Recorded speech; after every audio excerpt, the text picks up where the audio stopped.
The smell of roasted turkey fills every corner of the house, mixing with the sweet scent of pumpkin pie cooling on the counter. I have been awake since 5 this morning preparing this Thanksgiving feast with the kind of care my mother used to put into holiday meals before she stopped trying. Before everything changed. My hands move automatically as I set the dining table with the good china, the plates my grandmother passed down that have somehow survived 3 generations of family dinners. Each piece I place feels heavier than it should, weighted with significance I cannot quite name yet. The forks align perfectly with the knives. The water glasses catch the afternoon light streaming through the window I cleaned yesterday. Everything is ready. Everything is perfect. And I have this crawling sensation under my skin that something is about to shatter. Blair, is the turkey done yet? My mother's voice drifts from the living room where she has been sitting for the past 3 hours, scrolling through her phone while I worked. Not offering to help. Not even coming to check on the meal she will soon claim credit for in front of my father. 5 more minutes, I call back, checking the meat thermometer one last time. 165 degrees. Perfect. I hear my father's truck pull into the driveway, the familiar rumble of the engine he refuses to fix properly even though the noise bothers the neighbors. He has been at the hardware store where he works part-time, picking up his paycheck. The same paycheck that used to cover our mortgage before Mom lost her job. The same paycheck that now barely covers a quarter of our monthly expenses. The front door opens and closes. Frank's heavy footsteps move through the house. I hear him greeting my mother. Hear the low murmur of their conversation, but I cannot make out the words. Something in their tone makes my stomach tighten. Tessa, can you help me carry the dishes? I ask my 17-year-old sister who has been hiding in her room most of the day. She appears in the kitchen doorway, her hair pulled back in a messy ponytail, her eyes holding that wary expression she wears more and more often lately. Sure, she says quietly, picking up the bowl of mashed potatoes I spent 40 minutes making, whipping them until they were cloud-light the way Dad likes them. We work in silence, moving food from kitchen to dining room. The sweet potatoes with the pecan topping. The green bean casserole made from scratch, not the canned soup version. 3 different pies because everyone in this family has different preferences and I am the only one who seems to remember that. When everything is laid out, when the table looks like something from a magazine spread, I call them to dinner. Mom and Dad take their usual seats. Tessa slides into her chair across from me, her gaze flickering nervously between our parents. Frank picks up the carving knife, and for a moment everything feels normal. This is how it always goes. He carves the turkey with the precision of a man who takes pride in this one domestic task. Mom passes the dishes. We fill our plates. We eat. Except this time, I made a mistake. This time, I broke the unspoken rule. I got some good news at work yesterday, I say, trying to inject some positivity into the heavy silence that has fallen over the table. They are giving me a promotion. 15% raise starting next month. I watch my father's hands still on the carving knife. The silence that follows my announcement is not the congratulatory kind. That is great, honey, Mom says, but her voice sounds strained, artificial. She is not looking at me, she is looking at Frank. My father sets down the knife with a deliberate slowness that makes my pulse quicken. He picks up his fork, takes a bite of turkey, chews, swallows. When he finally speaks, his words are measured, cold, and they change everything. You're nothing but a leech. It's time for you to leave this house. The fork I am holding suddenly weighs 1,000 pounds. I set it down carefully, watching it rest against the edge of my plate. Around me, the room has gone completely silent except for the ticking of the grandfather clock in the living room. The clock I paid to repair 6 weeks ago when the mechanism broke and Dad said we could not afford to fix it. I look at my mother, waiting for her to object, to defend me, to do something that resembles parental protection. But Denise is studying her green beans like they contain the secrets of the universe, pushing them around her plate in small, precise movements. Tessa has frozen entirely, her eyes wide and fixed on her water glass. The word leech echoes in my head. I spent 5 hours preparing this meal. I bought every ingredient with my own money. I have been buying the groceries for 3 months now. I am paying the electric bill that keeps the lights on. I am paying the water bill that filled every glass on this table. My name is on the insurance that covered Mom's last 3 doctor appointments. But I am the Leech. Dwa. Did you hear me? Frank's voice rises slightly, impatient now. I said you need to be out by the weekend. Something inside me shifts, not breaks, shifts, like a foundation settling into a new configuration after years of unstable ground. I take a slow breath and meet my father's eyes directly. I heard you perfectly. My voice is steady, calm. I watch confusion flicker across his face. This is not the reaction he expected. He wanted tears, he wanted begging, he wanted the display of emotion that would justify his cruelty, that would let him play the role of the stern but fair patriarch making tough decisions. Blair. My mother's voice cuts through the tension, quiet but urgent. You will still pay the medical insurance this month, right? I have that appointment on Tuesday. Stay. And there it is, the truth laid bare in a single sentence. Not family, just a financial resource. Not daughter, just a signature on the bottom of checks. I stand up, my chair scraping against the hardwood floor with a sound that makes everyone flinch. I pick up my plate, still half full of food I can no longer imagine eating, and carry it to the kitchen. Behind me, I hear the rustle of movement, the quiet murmur of voices. At the sink, I scrape my plate into the garbage disposal, watching the food I spent all morning preparing disappear down the drain. Through the kitchen window, I can see the driveway where my car sits, the one thing in my life that is fully paid off, that belongs only to me. I rinse my plate methodically, watching the water swirl away. My mind is already moving, already calculating. What can I take? What do I need to protect? How do I extract myself from this house, from this family, from this role I have been playing for so long I forgot it was not who I really am? Behind me, I hear footsteps. Tessa appears at my elbow, setting her own plate in the sink. She does not say anything, but her hand brushes against my arm for just a second, a small gesture. The only comfort anyone in this house has offered me in months. Thanks for dinner, she whispers. It was really good. Then she is gone, retreating back to her room, to the safety of her closed door and her headphones and whatever world she escapes to when our family becomes too much to bear. I dry my hands on the dish towel, fold it carefully, and place it on the counter. Then I walk upstairs to my room and close the door behind me. The digital clock on my nightstand reads 7:42. The house has settled into its evening routine. Downstairs, I can hear the television, the drone of whatever football game Dad is watching. My mother's voice occasionally rises above it, talking on the phone to someone. Probably already calling relatives to share her version of tonight's dinner. I sit on the edge of my bed and pull out my phone. My bank app loads slowly, the little circle spinning as it connects. When the numbers appear, I stare at them for a long moment. $763.42. 3 months ago, this account held over $9,000. Years of careful saving, of putting away a portion of every paycheck, of living below my means so I could build something secure for myself. Gone. All of it poured into this house, into keeping the utilities on, into filling the refrigerator, into maintaining the illusion that everything is fine. I open my laptop and log into my email. There, buried among the promotional messages and spam, are the receipts. Every grocery trip, every utility payment, every transfer I made to cover bills that were not mine. I have been documenting without really thinking about why, just following some instinct that told me to keep records. Now I know why. I start a new folder on my desktop and begin dragging files into it. Electric bill, water bill, internet service, the receipt for the refrigerator I bought in July when the old one finally died. The receipt for Tessa's laptop that she needed for school, the invoice for Mom's doctor appointments, all marked as paid by my insurance. Each file that lands in the folder feels like evidence in a case I am building against my own family. My desk drawer sticks slightly as I pull it open, the wood swollen from humidity.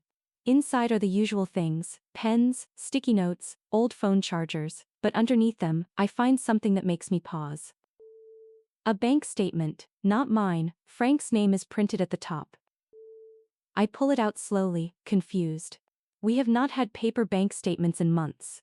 Everything went electronic after Mom lost her job, part of the cost-cutting measures Dad insisted on, so why is there a paper statement hidden in my desk drawer? Except it was not hidden, it was misfiled. Someone, probably Mom, was going through mail in my room and left it behind. The statement is 3 months old, July.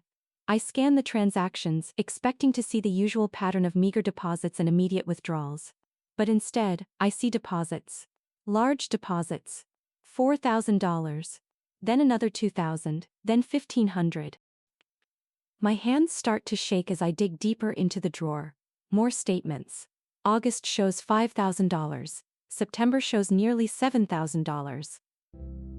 While I have been draining my savings to keep this house afloat, while I have been eating ramen noodles and skipping lunches to stretch my budget, my father has been accumulating thousands of dollars in an account I knew nothing about. I find a brochure next, glossy and colorful, featuring gleaming fishing boats. Frank's handwriting fills the margins. Down payment $5,000. Monthly payments $500. At the bottom, underlined twice, schedule delivery after Thanksgiving. The room tilts slightly. I grip the edge of my desk, forcing myself to breathe. They have been planning this. They have been saving money while I paid their bills. They have been waiting for me to cover November's expenses before kicking me out so they could buy a boat, a fishing boat. I laugh, a sound that comes out harsh and bitter. All those conversations about being careful with money, all those times Dad complained about the cost of everything, all those lectures about responsibility and sacrifice. Lies, all of it. There is more. I find a notepad with dates written in Mom's handwriting. November 5th, electric bill due. November 12th, water bill due. November 20th, insurance payment. Next to my name, she has written question marks. Then at the bottom of the page, after bills paid, they were waiting, making sure I paid everything before they threw me out. A soft knock on my door makes me jump. Blair, Tessa's voice is barely audible. Come in. She slips through the door quickly, closing it behind her like she is afraid of being caught. When she sees my face, sees the papers scattered across my desk, her expression crumbles. You found out, she says. Not a question, a statement. You knew. My voice comes out sharper than I intend. Tessa's eyes fill with tears. I heard them talking a few weeks ago, late at night when they thought I was asleep. They were planning the whole thing, how they would wait until you paid all the November bills before they told you to leave. And you did not tell me. The betrayal expands, reaching even into the one relationship in this house I thought was untainted. I was scared, Tessa says, her voice breaking. Dad said if anyone warned you they would be next. He said he would kick me out too when I turn 18. I am so sorry, Blair. I am such a coward. I want to be angry with her. I want to add her silence to the list of grievances I am compiling. But looking at her face, at the genuine terror in her eyes, I cannot. She is 17 years old. She is trapped in the same house I am escaping, with 2 more years before she can even think about leaving. What else do you know? I ask, my voice gentler now. Tessa wipes her eyes and sits on the edge of my bed. A lot. Mom's doctor appointments, the ones you have been paying for? They are not all real medical stuff. What do you mean? Last week she came home and her lips were all swollen. She told Dad she could not drink through a straw for 2 days. She was laughing about how the doctor did a really good job. Tessa mimics our mother's distinctive eye roll. It was not a checkup, Blair, it was fillers. She has been using your insurance to get cosmetic procedures. The room feels like it is closing in. I have been eating instant noodles for dinner 3 times a week to save money. I have been skipping coffee runs and brown bagging my lunch. I have been denying myself small pleasures and simple comforts to stretch my budget far enough to cover their expenses. And my mother has been getting cosmetic injections on my insurance. There is more, Tessa continues. That laptop you bought me for school? And the camera you used for your photography hobby. Dad told Mom this morning that they are going to sell them. He said they are collateral for what you owe them. I owe them, the words come out strangled. That is what he said. He said you owe them for 18 years of food and shelter and they are just taking what is rightfully theirs. I pull up my bank app again and turn the screen toward Tessa. 3 months ago I had $9,000 in savings. Look at it now, $763. That is what I have left after paying for everything in this house while they saved up to buy a boat. Tessa stares at the number, her face pale. I did not know it was that bad. I did not either. I just kept paying bills thinking it was temporary. Thinking Mom would find another job. Thinking things would go back to normal.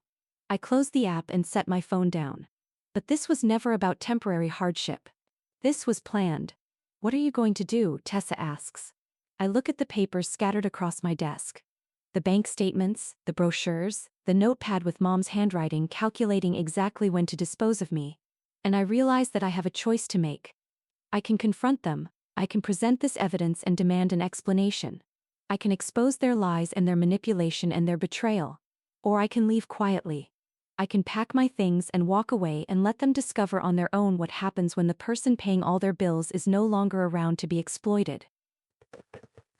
I am going to leave, I say finally, this weekend, just like Dad said. But first, I am going to protect myself. Tessa nods slowly. What do you need me to do? Just stay safe. Do not tell them we talked. And Tessa. I wait until she looks at me. Start saving money, even if it is just a little bit. Hide it somewhere they cannot find it. Because in a year, when you graduate, you are going to need a way out too. She wipes her eyes again and nods. I will. After she leaves, I spend the next 3 hours documenting everything. I photograph the bank statements, the boat brochure, the notepad with mom's handwriting. I compile all my receipts into a single folder. I make copies of every utility bill with my name on it. I screenshot my bank account history showing all the transfers to their accounts. By midnight, I have a complete record of 3 months of financial exploitation. If they try to claim I owe them anything, if they try to take me to court or damage my reputation, I have evidence. Cold, hard, undeniable evidence. I pack a suitcase with essentials, things I will need for the first week. Clothes, toiletries, important documents. I pack my laptop and my external hard drive containing all my photos and files. I take the jewelry box my grandmother left me, the one thing of value I own that has pure sentimental worth. Everything else, the furniture I bought, the books I collected, the decorations I chose, I leave behind. Not because I do not want them, but because I know what will happen if I try to take them. Frank will accuse me of theft, he will make a scene, he will call the police and tell them I am stealing family property. So I will take only what is unquestionably mine and let the rest go. Possessions can be replaced, peace cannot. At 1:30 in the morning, I lie in bed staring at the ceiling, listening to the house settle around me. This place has been my home for 25 years. Every creak and groan is familiar. I know which floorboards squeak. I know how the water pipes rattle when someone uses the bathroom. I know the pattern of light that moves across my ceiling when cars drive past at night. But it has not felt like home in a long time. Maybe it never really was. I text my best friend Drew. Can I crash at your place for a few days? We'll explain everything later. Her response comes through within minutes. Of course, door is always open for you. Are you okay? I will be, I type back. Just need to get out of here. Moving out happens faster than I expect. On Saturday morning, while my parents are at church, I load everything I can fit into my car. 2 suitcases of clothes, my laptop and camera equipment. 3 boxes of books and personal items. The framed photos from my walls, my grandmother's jewelry box. Then, Tessa helps me carry things downstairs, working quickly and silently. Neither of us speaks, there is nothing to say that has not already been said. I am going to miss you, she finally says as I load the last box into my trunk. I am not going far, I tell her, just across town, you can call me anytime. What if they take my phone? The question hits me hard. I had not thought of that. Use the school computers, email me, we will figure it out. She hugs me suddenly, fiercely, the way she used to when she was little and I was the big sister who protected her from everything. I am sorry I did not warn you. I know, I say, hugging her back. It is not your fault, you did what you had to do to survive. When I pull out of the driveway for the last time, Tessa stands on the porch watching. She raises one hand in a small wave. I wave back, then turn the corner and she disappears from view. Drew's apartment is a small 1-bedroom in an older building downtown. She opens the door before I can even knock, pulling me into a hug that lasts long enough for me to finally let the tears come. Come in, she says, releasing me and grabbing one of my suitcases. I cleared out half my closet for you. Max is staying at his girlfriend's place for a few days to give you space, but he says you are welcome to stay as long as you need. I will find my own place soon, I say, following her inside. I just needed somewhere to land first. Take your time, no rush. Drew sets my suitcase down and turns to face me. Okay, tell me everything, what happened? So I do. I tell her about Thanksgiving dinner and Frank's announcement. I tell her about finding the bank statements and the boat brochure. I tell her about Mom's cosmetic procedures paid for by my insurance. I tell her about 3 months of draining my savings to keep their house running while they plotted to throw me out. By the time I finish, Drew's face has gone through several expressions: shock, anger, disbelief, and finally, a cold fury that matches my own. Please tell me you documented everything, she says. Everything, I confirm. I have photos, receipts, bank statements, all of it. Good, because they are going to come after you. You know that, right? I nod. I have been thinking about this all weekend. My parents are not the type to let things go quietly. They will spin the story to make themselves the victims. They will tell relatives I abandoned them. They will claim I owe them money. They will do whatever it takes to maintain their narrative. Let them come, I say. I am ready.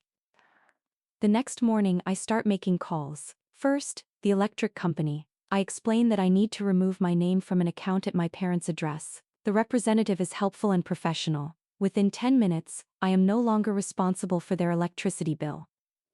Just so you are aware, she says before we hang up, the account will need a new primary name within 30 days or service will be disconnected. I understand, I say. Thank you for your help.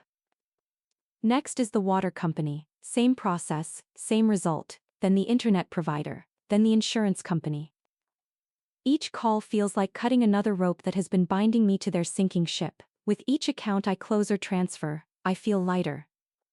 Drew watches me work through my list, occasionally bringing me coffee or snacks. When I finish the last call, she says, "How does it feel?" Scary, I admit, but also right, like I should have done this months ago. You did what you thought was right at the time, Drew says. You were trying to help your family. That is not something to feel guilty about, but I let them use me. They manipulated you.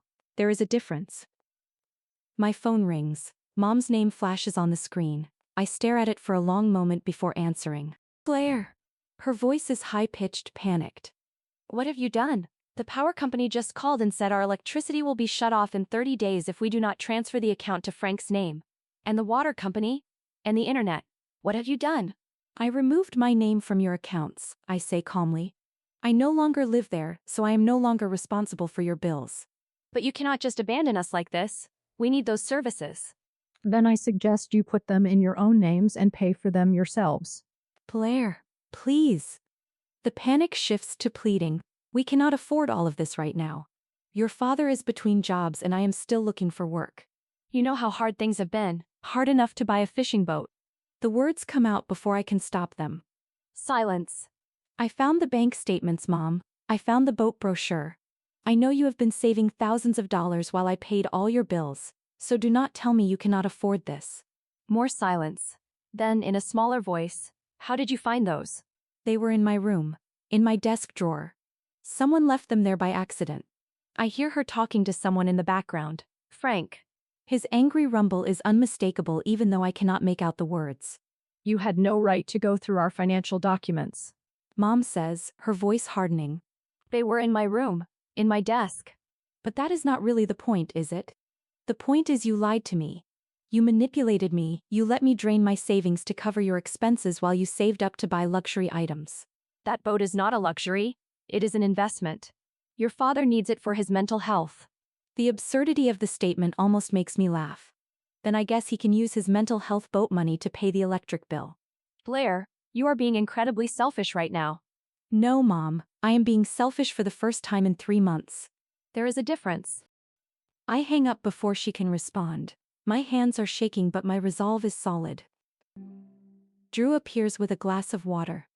You okay? Yeah, I say, taking it. That was easier than I expected. First of many calls probably. She is right. Over the next 2 days my phone rings constantly.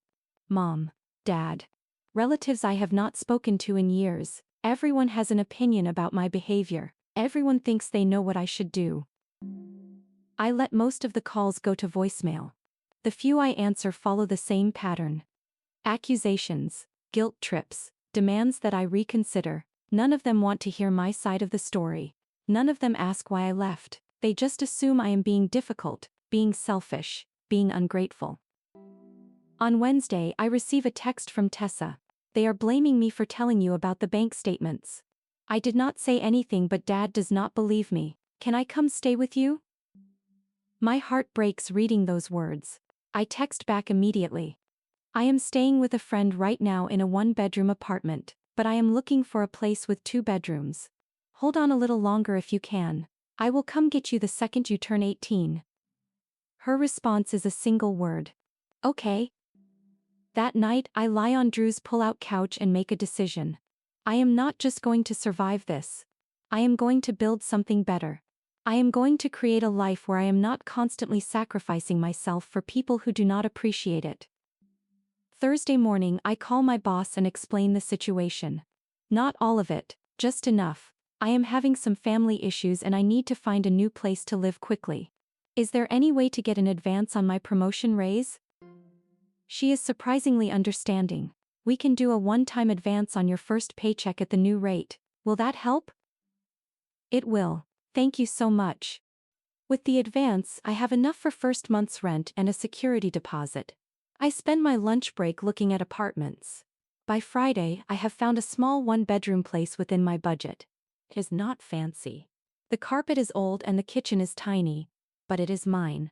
Completely, entirely mine. I sign the lease Friday afternoon and get the keys immediately. The apartment is empty, echoing, but full of possibility. Drew helps me move in on Saturday. We make trip after trip, carrying my boxes and suitcases up 3 flights of stairs because the building does not have an elevator. By evening, I am exhausted but in a good way. The kind of tired that comes from building something instead of just surviving. That night, I sit on my floor, my back against the wall, eating takeout Chinese food from the carton. My furniture has not arrived yet. I am using my suitcase as a table. But I am in my own space with my own name on the lease, and nobody can tell me I do not belong here. My phone buzzes with a text from an unknown number. This is Officer Rodriguez from the 3rd Precinct. Your mother filed a report claiming you stole property from their house. Can you come to the station tomorrow to give a statement? My stomach drops. Of course they did. I should have expected this, I text back. I have receipts for everything I took. They are lying. When should I come in? The response: how about 10 a.m.? Bring your documentation. I spend the evening organizing every receipt, every bank statement, every piece of evidence I have collected. I create a timeline, I print everything out and put it in a folder. At 9:30 the next morning, I walk into the police station with my folder of evidence. Officer Rodriguez is a middle-aged woman with kind eyes and a no-nonsense demeanor. Thank you for coming in, she says, leading me to a small interview room. Your mother claims you took several $1,000s worth of property from their house. A laptop, a camera, furniture, and various other items. I took a laptop and camera that I purchased with my own money, I say, pulling out receipts. Here are the receipts showing I bought them. Here are my credit card statements showing the charges. Everything else I left behind. Officer Rodriguez examines the documents carefully. And the furniture is all yours, the receipts showing I bought them. Here are my credit card statements showing the charges. Everything else I left behind. Officer Rodriguez examines the documents carefully. And the furniture is all yours, the receipts showing I bought them. Here are my credit card statements showing the charges. Everything else I left behind. Officer Rodriguez examines the documents carefully. And the furniture is all yours, the receipts showing I bought them. Here are my credit card statements showing the charges. Everything else I left behind. Officer Rodriguez examines the documents carefully. And the furniture is all yours, the receipts showing I bought them. Here are my credit card statements showing the charges. Everything else I left behind. Officer Rodriguez examines the documents carefully. And the furniture is all yours, the receipts showing I bought them. Here are my credit card statements showing the charges. Everything else I left behind. Officer Rodriguez examines the documents carefully. And the furniture is all yours, the receipts showing I bought them. Here are my credit card statements showing the charges. Everything else I left behind. Calling your workplace, contacting your landlord, spreading stories to damage your reputation. People who are caught in their lies often lash out in whatever ways they can.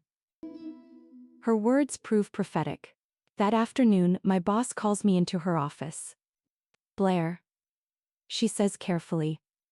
I received a very strange phone call today from someone claiming to be your mother. My stomach sinks. What did she say? She said you have been having mental health issues. She said you abandoned your family during a crisis. She strongly suggested that you might not be stable enough to handle your job responsibilities. None of that is true, I say, my voice shaking. I left because my father kicked me out after I spent 3 months paying all their bills. I have documentation of everything. My boss holds up her hand. I believe you. Your work speaks for itself. I just wanted you to know that she called, in case she tries contacting other people in your life. Thank you for telling me. For what it is worth, she adds, her call made her look unstable. Not you. The things she was saying did not make sense, especially when I checked your HR file and saw that you recently received a promotion, which is not something we give to people who are having performance issues. After I leave her office, I sit in my car for a long time, trying to process. They are not just attacking me, they are trying to destroy my reputation, my job, my future. They are trying to isolate me and force me to come back on their terms. But I am not going back. Not ever. That night, I make a decision. I call Officer Rodriguez and tell her I want to file that counter report. I want documentation of what they did. I want it on record that they are the ones who engaged in financial exploitation, not me. The next few weeks are a blur of paperwork and phone calls and meetings. I file reports with the police.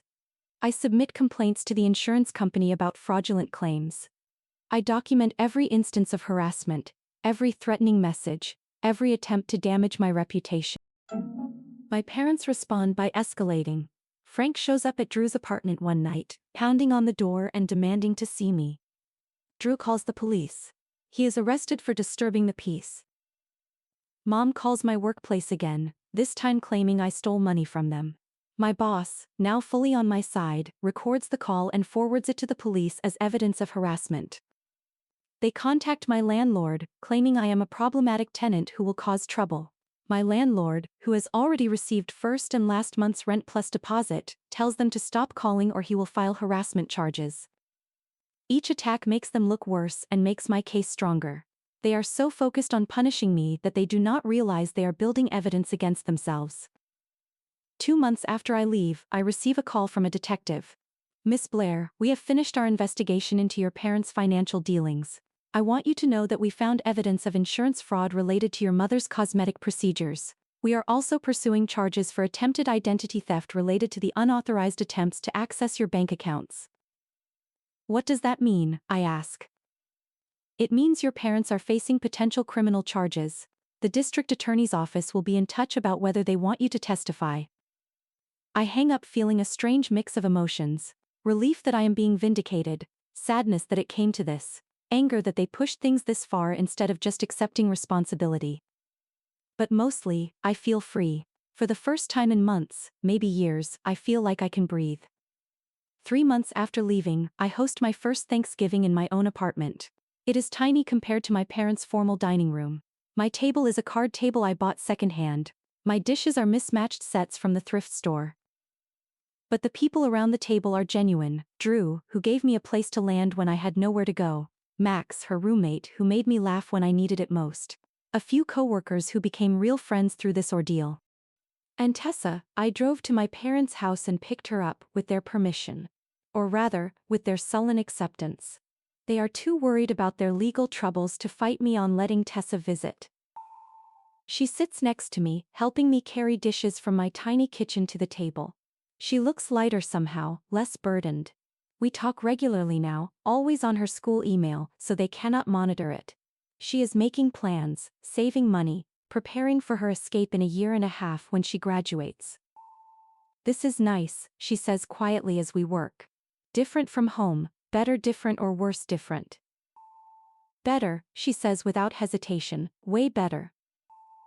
We eat and laugh and tell stories. Nobody criticizes the food. Nobody makes passive-aggressive comments. Nobody is keeping score of who contributed what or who owes whom. It is just people enjoying each other's company, simple, honest, real. After everyone leaves, after the dishes are washed and the leftovers put away, I sit on my couch, in my apartment, in my life that I built from scratch, and I feel something I have not felt in a very long time. Gratitude, not for the betrayal, not for the pain, but for the clarity it brought, for the strength I discovered, for the realization that I can survive without people who do not value me. My phone buzzes, a text from Mom. Your father and I have been talking to our lawyer. We want to settle this without going to court. Can we meet? I stare at the message for a long time. Part of me wants to ignore it. Part of me wants to tell them to face the consequences of their actions. But another part of me, the part that still remembers family dinners before everything fell apart, is curious. I text back, I will meet you in a public place with a mediator present, but I am not dropping any charges, and I am not giving you money. Her response comes quickly, we are not asking for money, we just want to talk. We meet the following week in a lawyer's office, neutral territory with witnesses present. Mom and Frank look smaller somehow, diminished. The bravado they carried for so long has evaporated under the weight of their legal troubles. Blair, Mom starts but I hold up my hand. Let me talk first, I say. I came here to tell you that I am not interested in reconciliation. I am not interested in being part of your lives. What you did to me was calculated and cruel, and the way you have responded since I left has only confirmed that leaving was the right choice. We were desperate, Frank says, his voice rough. When your mother lost her job, we panicked. We made bad choices. You made deliberate choices, I correct. You saved money while I paid your bills. You planned when to kick me out to maximize what you could extract from me. You bought a boat while I ate ramen noodles. Those were not panic decisions, they were calculated. Mom's eyes fill with tears. We are your parents, we raised you, we gave you everything. You gave me food and shelter for 18 years, which is literally the legal minimum required of parents. That does not entitle you to exploit me for the rest of my life. The mediator, a calm professional woman in her 50s, speaks up. Blair has agreed to consider a settlement. Would you like to hear the terms? What terms? Frank asks warily. I pull out a document I prepared with my attorney. You will plead guilty to the fraud charges and accept whatever sentence the court gives you. You will sign an agreement never to contact me again, except through lawyers if absolutely necessary. You will sign an agreement never to contact my employers, my landlord, or anyone else in my life. And you will pay restitution for the money I spent supporting your household. How much restitution? Mom asks. $8,237. That is what I spent on your bills over 3 months. Frank laughs, a harsh, bitter sound. We do not have that kind of money. Then you can set up a payment plan, $50 a month. It will take you 13 years to pay it off. But that is not my problem. And if we do not agree to this, then we go to court. The district attorney has evidence of fraud, identity theft, and harassment. You will likely face jail time and much larger fines. This is me offering you the easier option. They look at each other, some silent communication passing between them. Finally, Mom nods. We will agree to your terms, she says quietly. One more thing, I add. When Tessa turns 18, you will not prevent her from leaving. You will not hold her belongings hostage. You will not try to manipulate her the way you did me. If I hear that you have made her life difficult in any way, this agreement is void and I will pursue every legal option available. Frank's jaw clenches, but he nods. We sign the papers. I walk out of that office feeling like I have closed a chapter of my life that needed to end years ago. A year later, Tessa moves into my apartment. I have upgraded to a 2-bedroom place in anticipation of this day. She arrives with 2 suitcases and a backpack, everything she owns in the world. I am free, she says, standing in her new room, tears streaming down her face. I am actually free. You are, I tell her, and I am going to help you build whatever life you want. We spend the next months working together. I help her apply for financial aid. We tour college campuses. We practice job interviews. We build budgets and learn about credit scores and talk about boundaries and healthy relationships. She thrives in ways I never imagined. Away from our parents' toxicity, she becomes confident, funny, ambitious. She gets into her top choice college. She gets a part-time job and starts saving money. She makes friends who treat her with respect. Watching her grow is like watching a plant that was kept in the dark finally reach the sunlight. It affirms every difficult choice I made, every bridge I burned, every moment of doubt I pushed through. On her 19th birthday, we sit on my couch eating cake and watching terrible reality TV, and she says, "Thank you for showing me it was possible to leave." "Thank you for having the courage to actually do it," I reply. We sit in comfortable silence for a while, then she asks, "Do you ever think about them?" Sometimes I admit, usually when I am paying a bill or making a decision about money, I think about how they would have guilted me or manipulated me or made me feel bad for taking care of myself. Do you miss them? I consider the question carefully. I miss the idea of having parents. I miss what they could have been if they were different people, but I do not miss them, the actual them, the people who saw me as a resource instead of a daughter. Tessa nods. I feel the same way. Do you want to reach out to them? I ask. No, she says firmly, maybe someday, but not now, not while I am still figuring out who I am without them. 2 years after I left, I receive a letter from my mother. It is handwritten, 5 pages long, and it arrives on my birthday. I almost throw it away without reading it, but curiosity wins. The letter is an apology, a real one, not the manipulative kind that shifts blame or makes excuses. She takes responsibility for what they did. She explains that losing her job sent her into a spiral of fear and denial. She admits that they treated me like a solution to their problems instead of like a person. She does not ask for forgiveness, she does not ask to reconcile, she just says she is sorry and she understands why I cut them off. At the end, she writes, "I hope you have built a good life for yourself, you deserved better than what we gave you." I read the letter 3 times, then fold it carefully and put it in a drawer. I do not respond. Maybe I will someday. Maybe I will not. But I keep it. A small acknowledgement that people can change. Even if that change comes too late to repair what was broken. 5 years later, I am sitting in my own house, a small 2-bedroom I bought with my savings, when Tessa calls. "You will never guess what happened," she says, her voice excited. "Tell me." "I got the job. The engineering position at the firm I wanted. I start in 2 weeks. Pride swells in my chest. "That is incredible. I am so proud of you." "I could not have done it without you," she says. "None of this would have been possible if you had not shown me it was okay to put myself first." After we hang up, I walk through my house, this space that is entirely mine, filled with things I chose, decorated the way I like, peaceful and safe. I think about the girl I was at Thanksgiving dinner 5 years ago, being called a leech by her father while surrounded by food she bought and prepared. That girl had no idea how much strength she had. She did not know she could survive being rejected by her family. She did not know she could build something better from the ashes of that betrayal. But she learned. And in learning she became someone new. Someone stronger. Someone who knows her worth cannot be measured by what she provides to others. I still get questions sometimes. Well-meaning people who ask if I have tried to reconcile with my parents. Who suggest that family is important and I should not give up on them. Who imply that I am holding a grudge or being unforgiving. I have learned to smile and say, I am at peace with my decision. Which is true. I do not need to justify my boundaries to people who have not lived my experiences. The truth is, leaving my family was not the tragedy they wanted everyone to believe it was. It was liberation. It was choosing myself for the first time in my life. It was recognizing that love without respect is not love at all, it is manipulation wearing a mask. And it was the best decision I ever made. Sometimes, late at night, I think about that Thanksgiving dinner. About the moment my father called me a leech. About how much that word hurt. But now, with years of distance and healing, I can see it differently.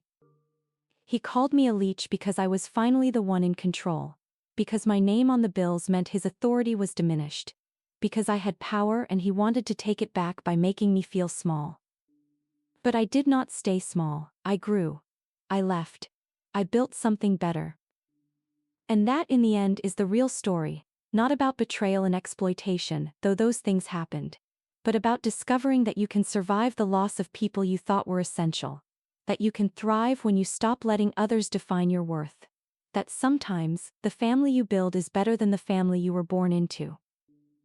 On my 30th birthday, I host a dinner party. Drew and Max are there, still my closest friends after all these years. Tessa is there with her fiancé, a kind man who treats her like she deserves. A few coworkers who became genuine friends. My neighbor who waters my plants when I travel. We eat and laugh and tell stories. Nobody keeps score. Nobody makes passive-aggressive comments. Nobody's presence comes with conditions or expectations of payment. As I look around the table at these people who chose to be in my life and who I chose in return, I feel grateful. Not for the journey that brought me here, not for the pain and betrayal and loss, but for the clarity that came from hitting bottom and discovering I could climb back up. My phone buzzes with a text from an unknown number. This is Frank. I know I have no right to reach out, but I want you to know I am proud of the person you have become. I am sorry I could not see your worth when you were still in our lives. I stare at the message for a long time. Part of me wants to respond. Part of me wants to ignore it. Part of me wants to be angry that he is violating the no-contact agreement we signed years ago. In the end, I delete the message without responding. Not because I am holding a grudge, but because I am protecting my peace. Because I have learned that closure does not always come from others. Sometimes you have to create it for yourself. I look around my table again, at the life I built, at the family I chose, at the peace I fought for, and I realize that this is enough. This is everything. I am not a leech, I never was. I was someone who loved too much, who gave too freely, who confused self-sacrifice with virtue. But I am not that person anymore. Now I am someone who knows her worth, who sets boundaries and enforces them, who understands that the best way to honor yourself is to refuse to let others diminish you. And that, I think, as I raise my glass to toast my friends, my real family, is a lesson worth learning, no matter how painful the teaching was.